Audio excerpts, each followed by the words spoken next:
Dr. Watson, would you kindly close the door behind you so that we can limit the price of your carelessness to merely hours of work rather than days? My apologies, Mr. Holmes.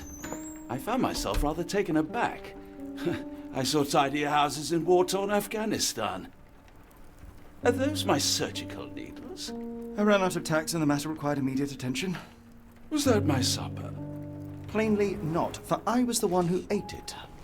I set it aside for this evening. And for that I am grateful. Is that my bed? Watson, since you've proven yourself a master of observation, might I ask you to apply your skills to a more pertinent question? Namely, the whereabouts of today's newspapers. They are the key to everything. The newsboy is usually reliable. Medically speaking, I often find that the key to everything is good sleep. In a bed. Your papers are here, on the table. Let us see what the postman brought today.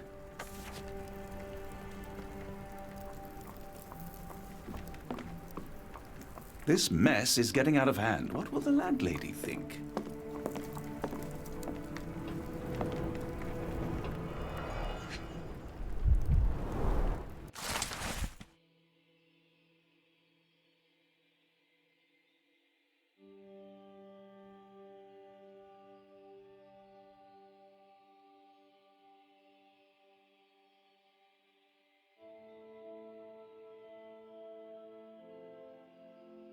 Local gossip, all of it uninteresting.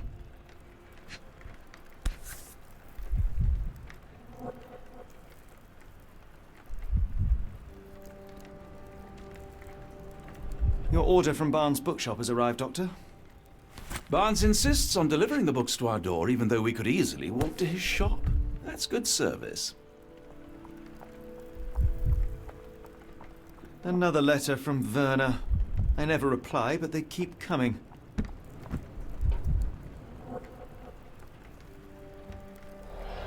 I don't see the Strand. Where is it? Pardon me? I am on the precipice of uncovering a pattern of crime across London spanning many months and involving many men. The missing paper cannot be a coincidence. That's preposterous. My dear fellow, life is infinitely stranger than anything which the mind of man can invent. Well, life used your newspaper to wipe its posterior, so after that unpleasant discovery this morning, I disposed of it. But in lieu of the Strand, perhaps I can deliver you something equally tantalizing. I have just returned from a patient of mine, Captain STENWICK, who... No, that will not do. Grab your coat, Dr. Watson. Let us hope nobody has collected the dustbin.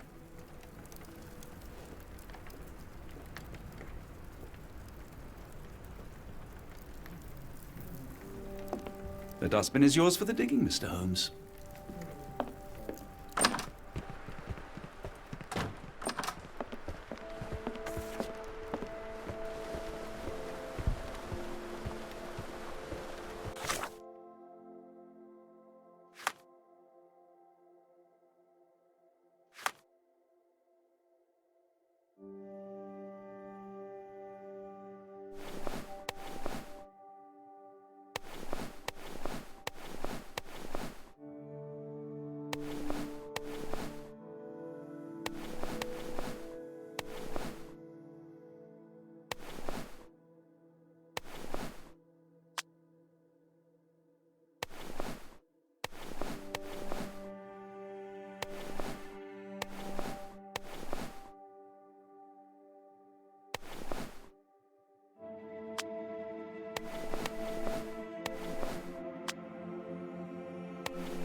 A cactus spine. If it gets in your skin, it's awfully tricky to remove, and when laced with poison, the perfect assassination tool.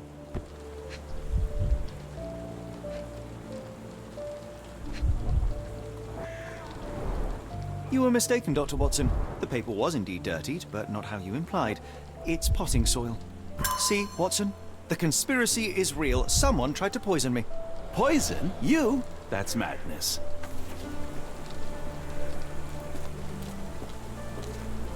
Get the Strand! Get your copy of the Strand here! Sorry, Mr. Holmes. I just sold my last paper. Blast. Then why are you still here? Boss pays by the hour. No sense in returning early. You're a bright child. I presume you see everything that goes on around here? Nothing gets past me, mister. Then tell me, did you notice anyone suspicious at my door this morning? Like the man with your newspaper? Precisely. What do you know? I know the value of a shilling. Dr. Watson, Cool, now I can take the day off. did you see what he was up to? Nah, not really. I saw him approaching your house, but I had a customer. Then there's a loud bang. I ducked down. Not because I was scared, because I wasn't. I had to protect the merchandise. And all I could see was him kneeling at your door. Can you describe the man you saw? He was carrying a lot of books. Up to his chin they were. Never heard of a well-read assassin. Looks can deceive. Hence the appeal of disguises.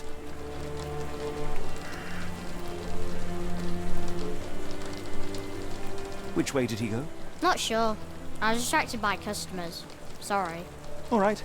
You earned your shilling. That'll be all. Thanks, Mr. Holmes. Maybe I could be your eyes and ears. If you have more shillings.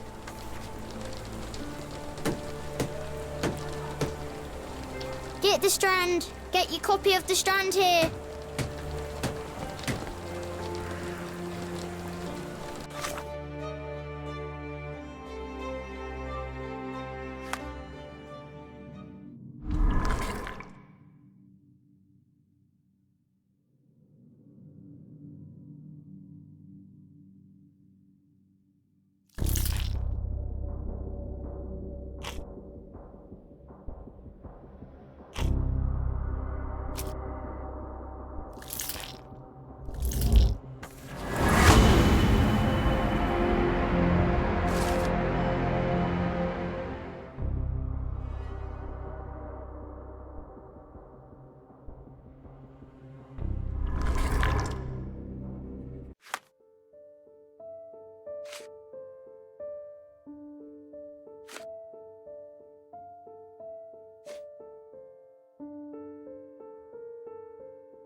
Come now, Mr. Holmes. Murder? Yes, Barnes has his Get the quirks, but he Strand! also has Get your his... copy of the Strand here! Not every pawn knows it's part of a game.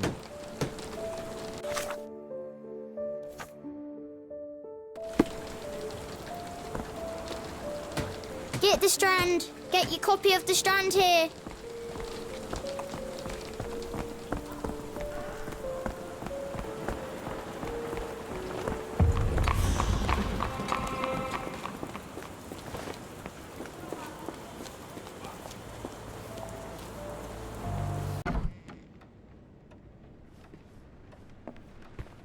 Do you even have enemies that would want to kill you? Okay, perhaps from Cordona.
Mr. Barnes, a word.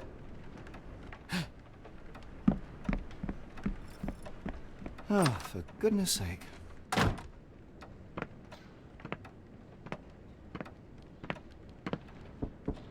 Who goes there? Sherlock Holmes. Now will you please... Mr. Holmes.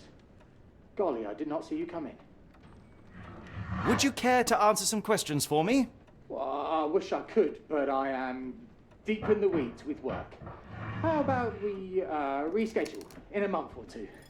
Come now, Mr. Barnes. It will only take a moment. Really deep in the weeds with important things. Well, help yourself to any book. Just take it and pay later. I trust you, Mr. Holmes. Barnes doesn't seem like himself. Why is he acting this way? You're asking the right questions, Doctor. Let's find a way to coax him out.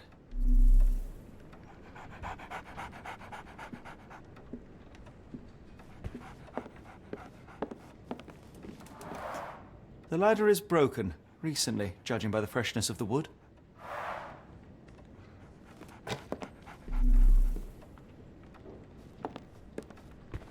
So, Barnes has a dog now. Who's a good boy? Apologies, but I can't hear you. Please come back later.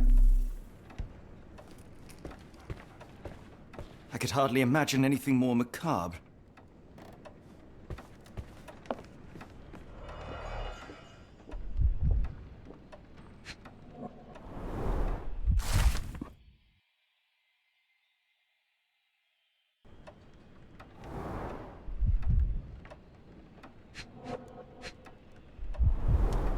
Basics of cryptoanalysis, cryptography in Egypt. It appears Barnes has an interesting hobby.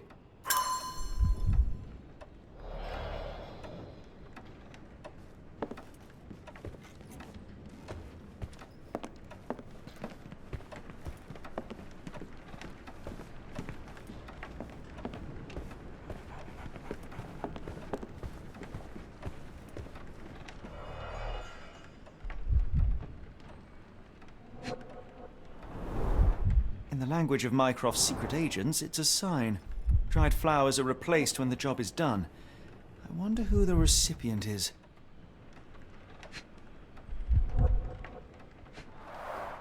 The finest view London has to offer.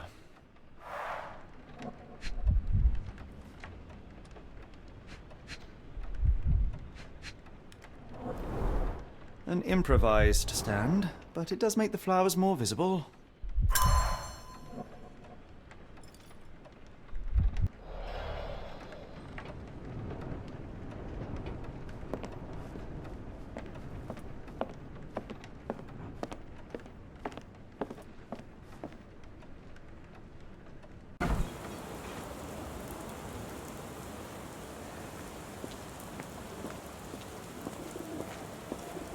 The weather is dreary, isn't it? To be fair, my flowers could use the rainfall.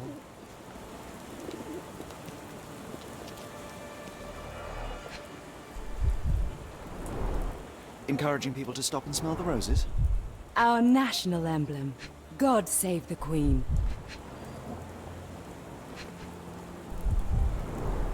It must take patience and care to produce a bloom so beautiful. I imagine so. I merely sell them.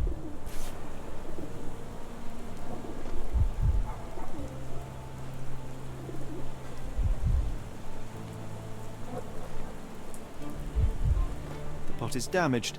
The blow was severe, but softened by something. The pot is damaged. The blow was severe, but softened by something. The pot is damaged. The blow was severe, but softened by something.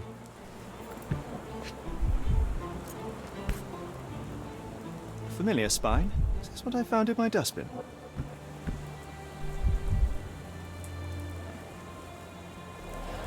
Anything tickle your fancy, Mr. Holmes?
Mrs. Fleming, you look particularly lovely today.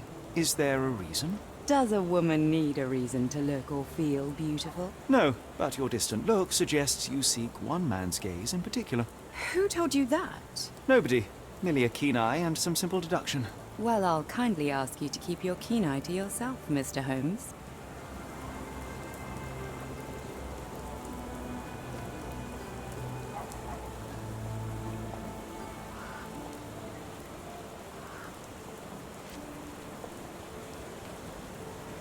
One of these things is not like the other. Come again? The cactus. Those fearsome spines can prove a devil to remove, and the sap is often toxic. And a rose thorn can give you tetanus, but we still grow them. The cactus seems comparatively harmless, though you have me thinking it must be valuable. I was under the impression that you knew its price already. Your guess is as good as mine. The first time I saw this cactus was when I came back from my break.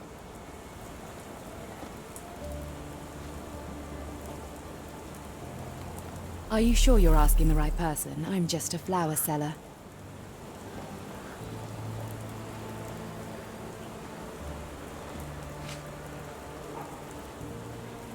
What do you make of the flowers in Barnes' shop window?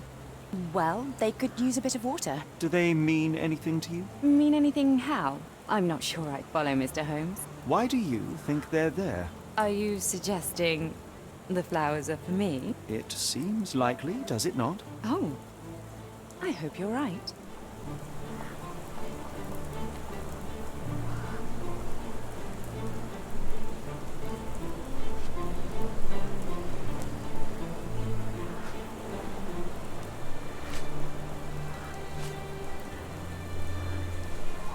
Are you sure you're asking the right person? I'm just a flower seller.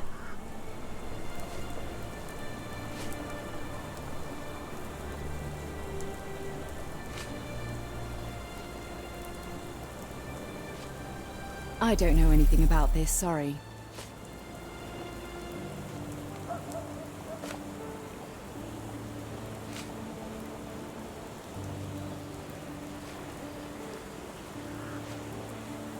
I don't know anything about this, sorry.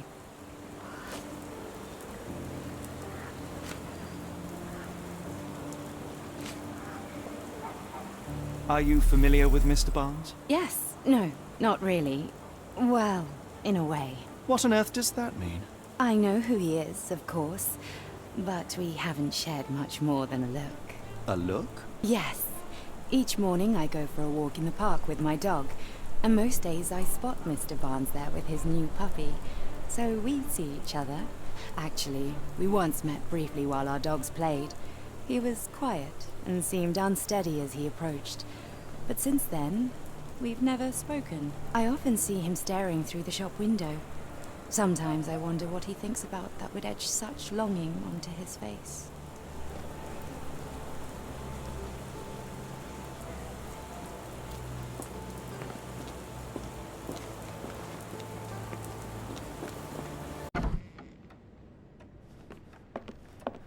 Barnes has always been a little odd, but this is uncharacteristic even for him.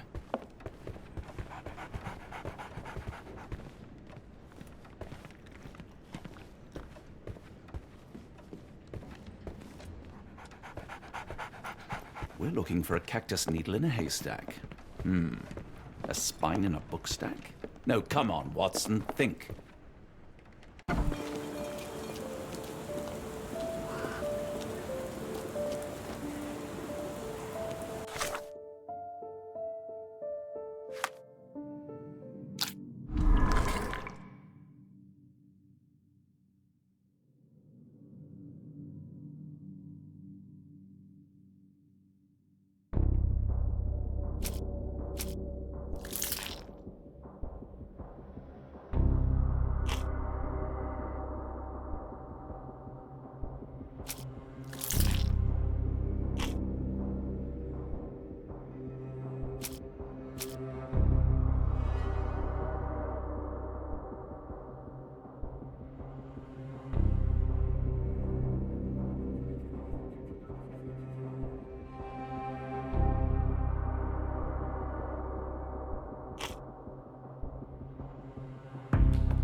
I think perhaps I have been chasing shadows. Do not despair, Mr. Holmes. Even the best of us make mistakes. We better tell Mr. Barnes what we've learned.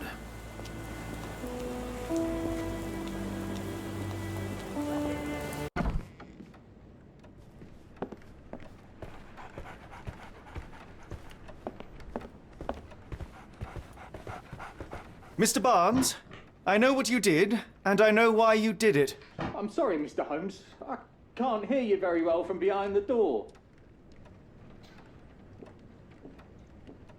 You ordered a cactus from the plant catalogue and then left it for Mrs. Fleming as a gift. You place flowers in the window to get her attention and wear high heels to appear taller and more desirable. You are her secret admirer.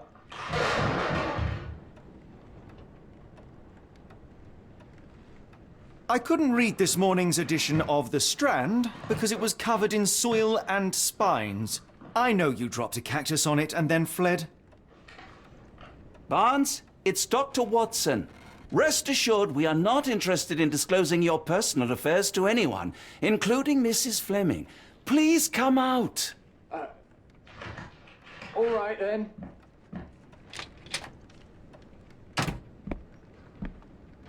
So, you know what happened then? I was on my way back from the post office, having picked up the cactus and some books. It was quite an awkward package, heavy too, and when I got to your door, I dropped the cactus and your paper. Forgive me. I needed that paper to prove a theory and prevent a crime. Your actions were rather disruptive. Your clumsiness carrying the post is matched only by the clumsiness of your romantic gesture. Oh, it's true. I am useless with this sort of thing. I'm not even sure if Mrs. Fleming noticed.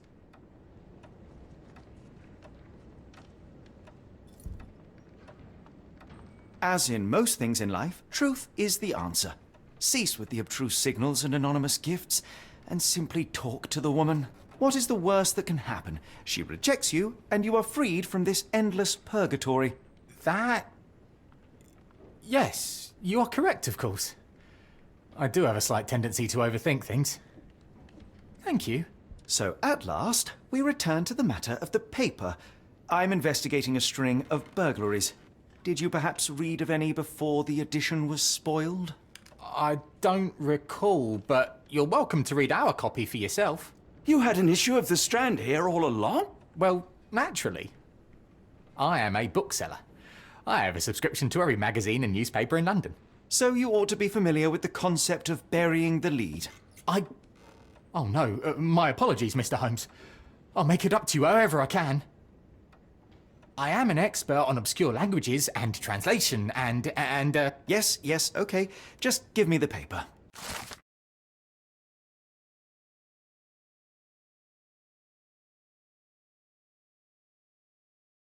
Come, Dr. Watson. Let us put this matter behind us. Farewell, Mr. Barnes. I hope to hear good news about you and Mrs. Fleming.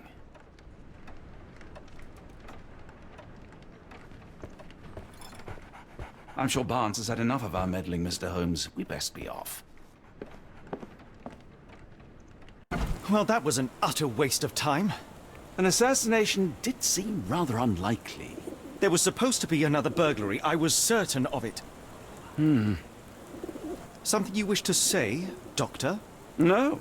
Well, only that you have a remarkable faculty for deduction and pattern recognition. And that perhaps, if ill-applied... I see things that are not there. Yes. It is London. There will always be burglaries. Doesn't have to mean anything. So it seems. Forgive me.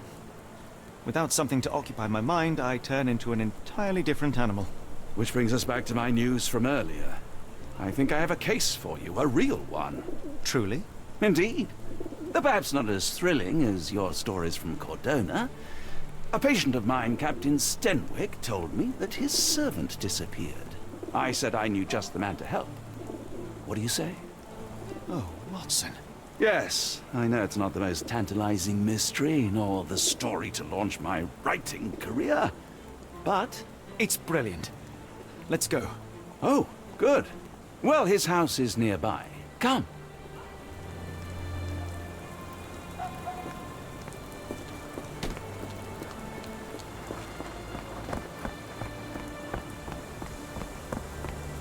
Not much further now.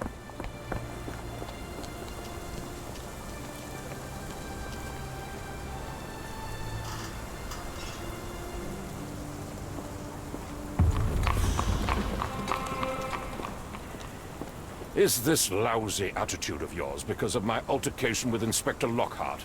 Did he put you up to this? Sir, the inspector has nothing to do with it. I'm telling you the same thing I tell anyone seeking a missing person. Good day, gentlemen. Forgive the intrusion. Captain Stenwick, this is my colleague Sherlock Holmes, the consulting detective I told you about. At last, a professional. This useless officer refuses to do anything about Kimmy here, my missing servant.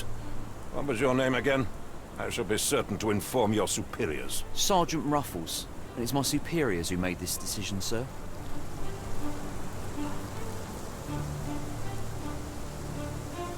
Why has the police department decided not to help? We investigate murders, thefts, fraud, arson, real crimes. A servant walking away from his master is not our highest priority. That said, if we find Kimahia breaking the law, we'll be sure to notify Captain Stenwick. Have there been other disappearances lately? Of course, here and there. But when life is tough and opportunity comes knocking, you can't blame those who answer. Now, I must be off. Best of luck in your search. You heard that, didn't you? The way that man spoke to me. I shall need your written testimony, then we can lodge a complaint. Captain, perhaps Mr. Holmes' time is better spent learning about your servant, so that he may begin his investigation. Ah, yes. Quite right. Fire away.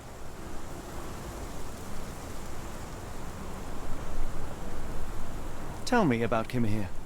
He's foreign. A Maori. All the way from New Zealand. Biggest man you've ever seen, and as strong as two. Dark hair and fearsome tattoos. He doesn't speak a whit of English. Never bothered to learn. But I made do with pointing. I invested a lot of money in him, so he must be found. When did you last see your servant? Kimmy here normally brings me the morning papers, but yesterday I had to get them myself. He must have escaped the night before yesterday. May I see your servant's bedroom? His shack is in the garden. You can't miss it. Did you search the room? Of course, but only to check he wasn't lying dead inside. Everything seemed normal at a glance. I take it this is the first time Kimahia has vanished? Undoubtedly. The man seemed terrified of the city. I think it was all the noise. He never left this estate. Should he cause any damage, I will bear the responsibility, for it was I who rescued him from savagery and brought him here to England in the first place. Is there any reason Kimahia may have left? I should think not. He had all he could have wanted. Gainful employment, new clothes, and all the cabbage he could eat. Did Kimahia make off with anything of value? Heavens, no. I would have mentioned it to Sergeant Ruffles. Still, he must have fled with some money on his person. No. I kept his wages in my safe. For security. All right, Captain. I think I have enough to get started. We shall first take a look around the mansion. Go ahead. I'll be here, mentally drafting my complaint.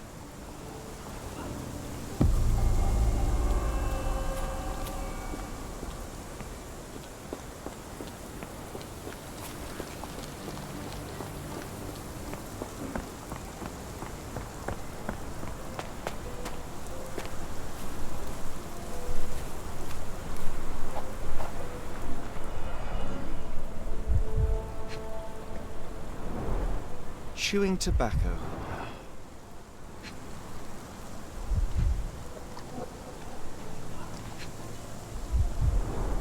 A shoe print, roughly size 11, with a worn-out sole. These are a workman's boots.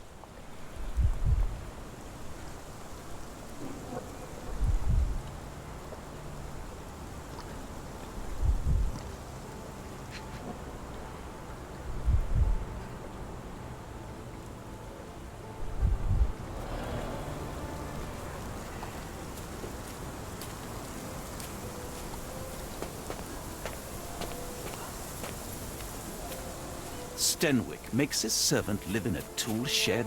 You think you know someone.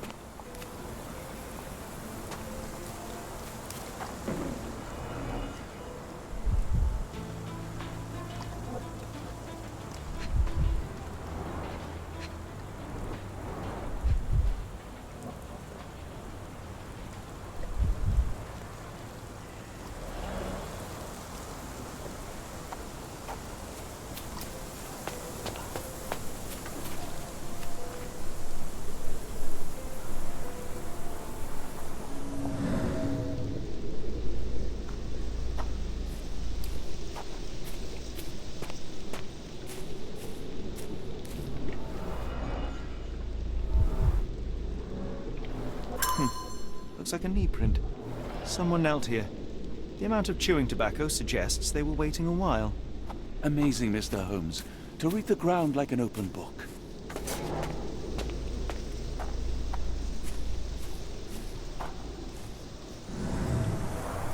This lock is quite unusual. It appears that the key should be bent to the right.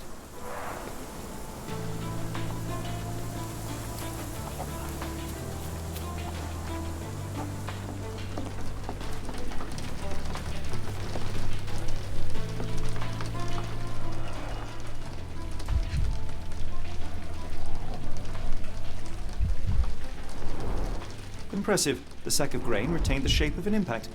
Someone hit their head here.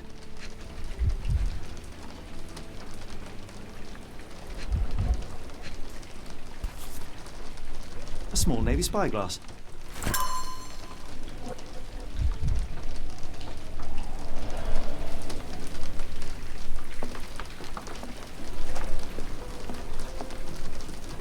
Clothes made of Hessian. Is Stenwick really so miserly?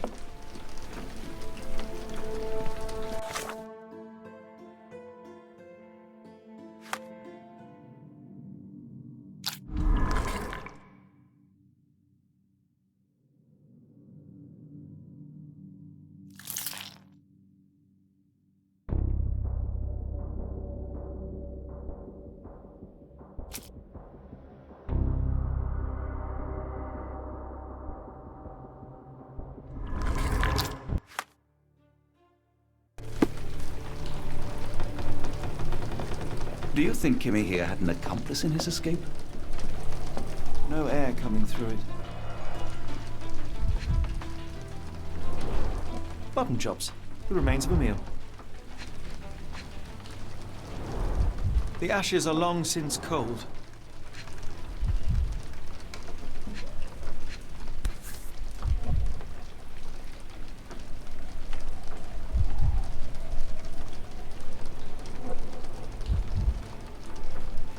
Heavy chemical odor. Lend me your nose, Doctor. Ah, I'll never forget that smell after my time in Afghanistan. That's an opioid, Mr. Holmes, a narcotic. Is this a Tanifar, a Maori water spirit, or something else? Either way, it's giving No me air coming chills. through it.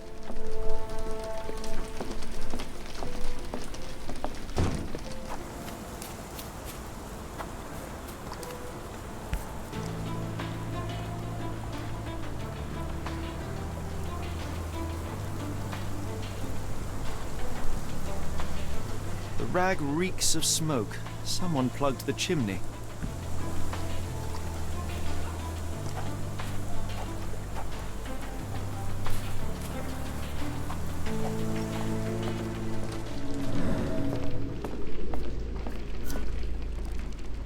No air coming through it.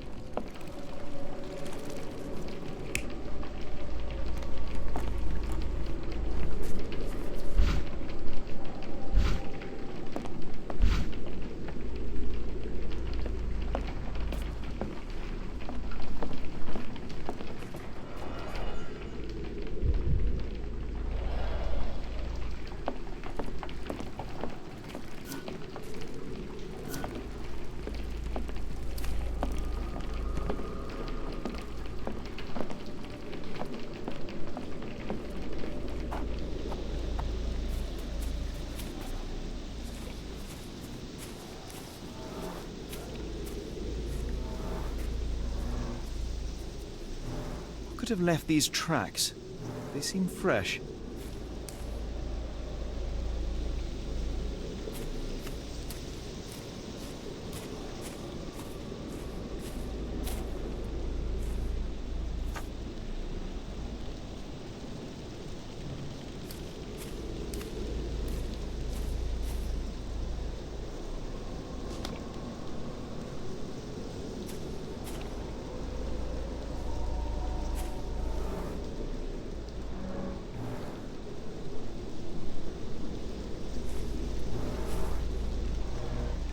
Someone moved a cart to this spot and then took it elsewhere. Can't see it anywhere in the garden.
A scrap of Hessian.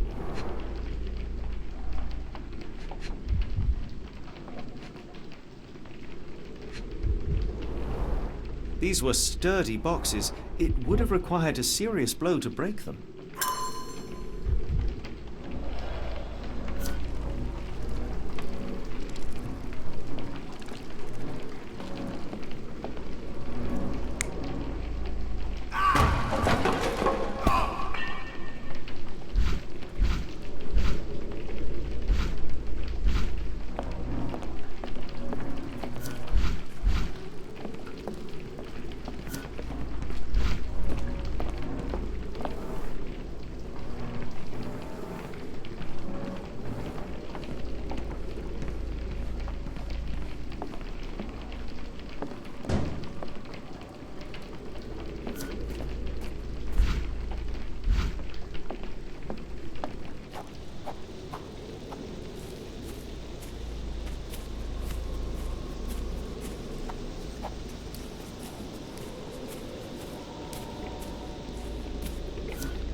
The door to your garden has an interesting lock. Yes, I have uncommon locks on every door of my mansion. It makes them harder to pick. Kimmy here and I both had a set of keys. I'll need to borrow them. No, you'll need to do what I tell you to do. Examine the garden.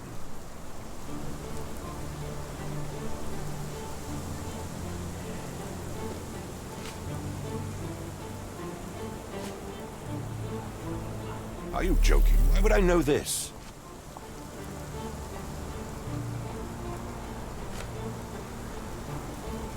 I came across a pile of Hessian clothes in the shack. Are they Kimahir's? Yes. I had to give him something to clothe himself. He seemed unfazed by his bare skin, but I found it distracting.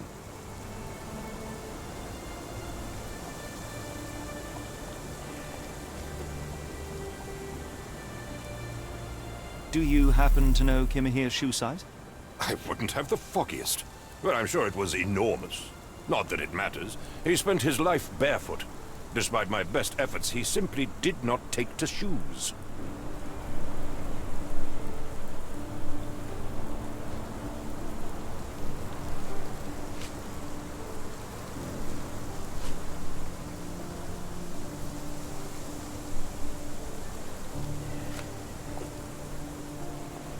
I thought you were meant to be intelligent.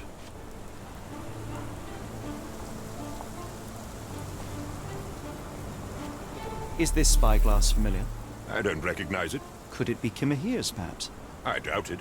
I never saw him with it, nor could I suggest how he might have come by it.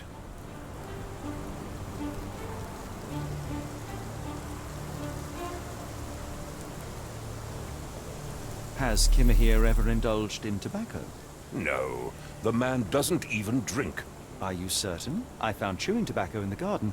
I controlled Kimahir's expenses since he struggled with the currency. I would have known if he used tobacco.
Surveilling from afar, the intruder waited for a window of opportunity.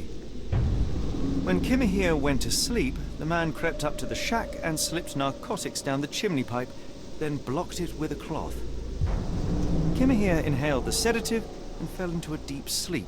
The intruder tried to move him, but the man was heavier than expected.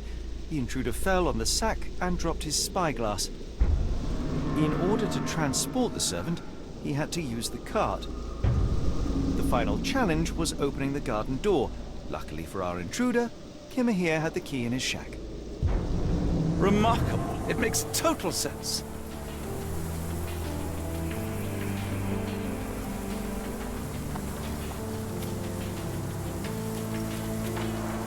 This lock is quite unusual. It appears that the key should be bent to the right.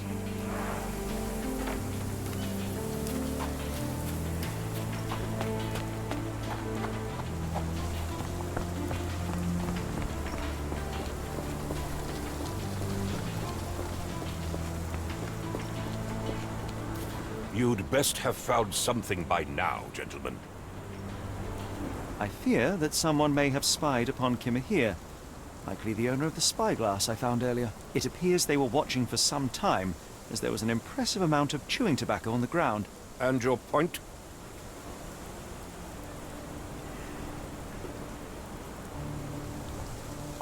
You said that you checked the shack earlier. Did you notice the cart tracks near it? Now, one ought to expect a servant to make regular use of such a thing. Indeed, I would have overlooked the detail were it not for the cart's absence. If, as you say, Kimahir never leaves your estate, then where did it go? I expect answers from you, Mr. Holmes, not questions. I found the residue of narcotics in Kimahir's brazier. There are several explanations, perhaps your servant's recreational interest, or an attempt at poisoning. Cut to the chase, Mr. Holmes. I won't keep you in suspense any longer, Captain. Kimahir was abducted by the owner of the spyglass. When your servant fell asleep, he slipped a narcotic into Kimahir's brazier to make him sleep even more soundly. In order to carry a man as large as Kimahir, the intruder stole the cart and rolled him right out of your garden. Now, hold on. All this simply to tell me what I already know? Why haven't you found him yet? I only arrived a moment ago. It is, frankly, incredible that I have already deduced so much. Every second you dawdle here, waiting for me to stroke your ego, is another second wasted. I'm not interested in the how, the why, or the who. I am only interested in recovering my investment. Spare me the claptrap, boy, and go and fetch my servant. Truly, there is no better evidence of a man's nature than the way he treats those who help him. And you, sir, are a brute. The cruelty of your ignorance about the Maori people, your selfish attitude to a man's kidnapping. The point is, Captain, we're telling you this for a reason. The intruder fled through the garden door, and we need a key to follow his trail. Well, then you should have led with that. Here you go. I hope you'll return soon with good news. And in the meantime, please teach your companion the art of brevity.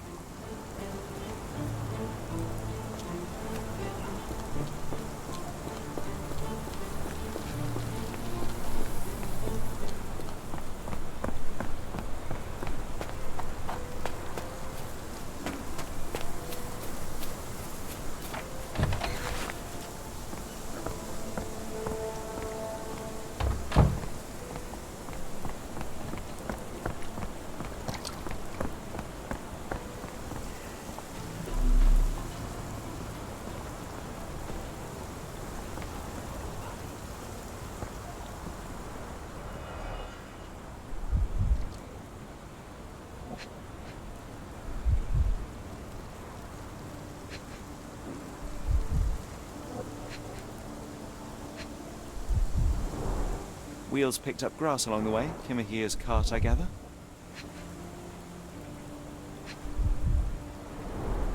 Sturdy rope, professionally tied in a Portuguese bowline. This knot is often used by sailors to create a bosun's chair.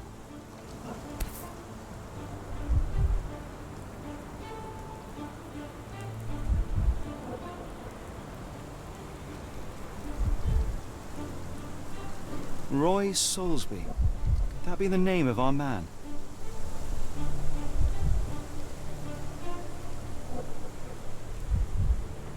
A strange substance. I have my suspicions based on the color and consistency, but would you care to hazard a guess, Doctor?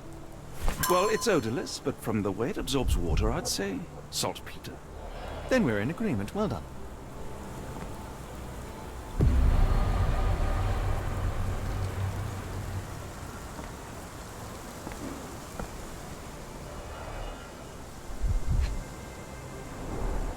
A large pile of horse droppings.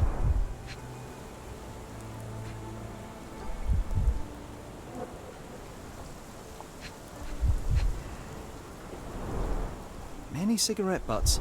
Someone stood here for hours. There was a cab waiting here. Our abductor slipped in and then off into the night.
The Strand proved not so useless after all.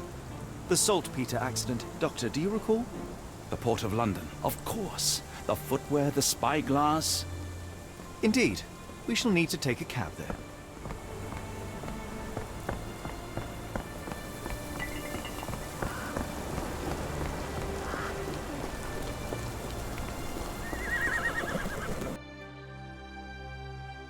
Where to, Gov? The Port of London, please. I will show you where to stop.